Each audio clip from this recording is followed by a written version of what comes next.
উদয়পুর মহকুমার অন্তর্গত কৃষিজ পণ্য বাজারের উদ্বোধন করা হয় গর্জিতে। এদিন ত্রিপুরা সরকারের কৃষি ও কৃষক কল্যাণ দপ্তরের উদ্যোগে তৈরি করা কৃষিজ পণ্য বাজারের ফলক উন্মোচন করে উদ্বোধন করেন রাজ্যের কৃষিমন্ত্রী রতনলাল নাথ।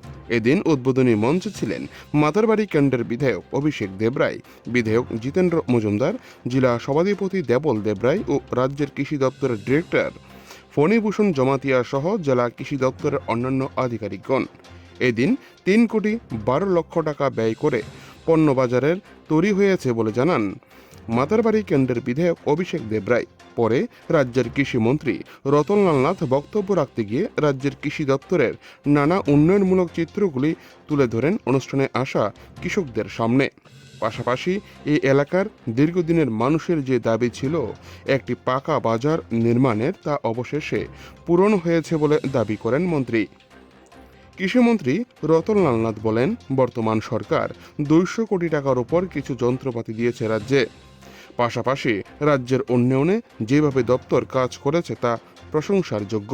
কিন্তু অন্যদিকে দেখা যায় নবনির্মিত এই বাজার শেডে রয়েছে কাজের অনেক ঘাটতি। বিভিন্ন অংশে এখনই ভেঙে পড়ছে বাজার শেডের বিভিন্ন দোকানের সামনে লাগানো টাইলসগুলি। পাশাপাশি ইউরিনের বাথরুমও রয়েছে নানা সমস্যা। কিন্তু এদিন সাংবাদিকদেরকে নিমন্ত্রণ করে এনে গোটা কৃষি দপ্তর থেকে কোনো ধরনের বসার ব্যবস্থা করা হয়নি, যা নিয়ে সাংবাদিক মহলে ব্যাপক ক্ষোভ। সব মিলিয়ে জোড়া তালে দিয়ে নির্মাণ করা এই বাজার শেডের উদ্বোধন করেন কৃষিমন্ত্রী। জানা যায়, গর্জি কৃষিজ পণ্য বাজারটি 2018 সালে বিধানসভা কেন্দ্রের তৎকালীন বিজেপি বিধায়ক বিপ্লব কুমার ঘোষের আমল থেকে এই নির্মাণ কাজ শুরু হয়েছিল।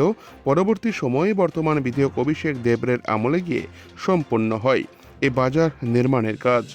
আজকে কৃষিজ পণ্য বাজার উদ্বোধন হওয়ার ফলে উপকৃত হবে গর্জি বাজার এলাকার ব্যবসায়ীরা, এমনটাই মনে করছে কৃষক মহল।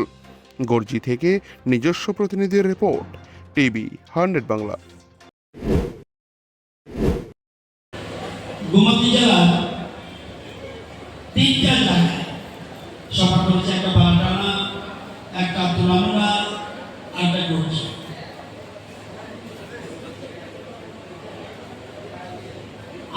আমরা জানেন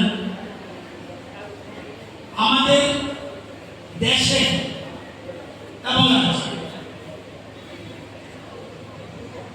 কৃষি হল অর্থনীতির মূল ভিত্তি। যত শিল্প হল, যত ব্যবসা হল, সবচেয়ে মূল ভিত্তি অর্থনীতি কৃষি। আপনারা যারা সাংবাদিক বন্ধুরা আছে বা অন্যান্য যারা আছে, যারা পুরান নাম সত্যতা বলতে পারবে, আগে ভারতবর্ষে যারা আগে প্রধানমন্ত্রী ছিল তারা এমএনকে গিয়ে বলতো যে